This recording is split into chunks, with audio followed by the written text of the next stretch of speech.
এটা মাননীয় মুখ্যমন্ত্রী 2013 সালেই কিন্তু এটা হেরিটেজ ঘোষণা করেছিলেন, এবং তারপরে এই বিল্ডিংটার রিনোভেশন ওয়ার্ক যেটা ছিল সেটা কিন্তু অলরেডি কিন্তু হয়ে গিয়েছিল বিল্ডিং পার্টটা।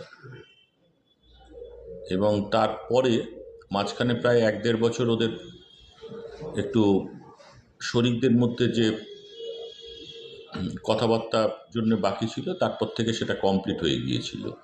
এখনও অ্যাক্সেসরি পার্টের কাজ বাকি আছে, ঠাকুর দালান, পুকুর সংলগ্ন এরিয়া, এই জায়গাগুলো কাজ হবে। এবং রিসেন্টলি আমি শুনেছি যে একটা টাকা জেলা থেকে বরাদ্দ হয়েছে, কিন্তু সেটার কাজ এখনো শুরু হয়নি। সেটা খুব সম্ভবত দুর্গাপুজোর পরে শুরু হবে। কি পরিকল্পনা রয়েছে, মানে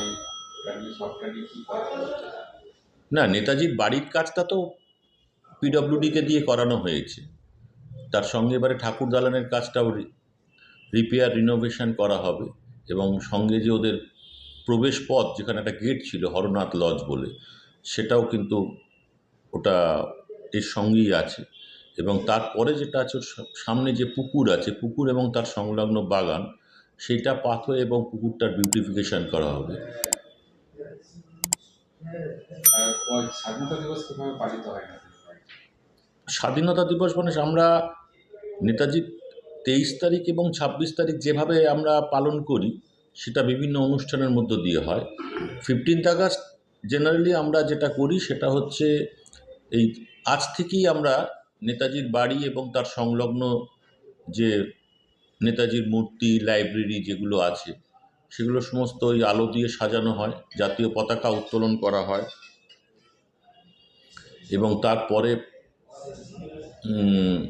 আমরা নেতাজির পৈতৃক বাড়িতে গিয়েও সেটা ফ্ল্যাগ উত্তোলন করি।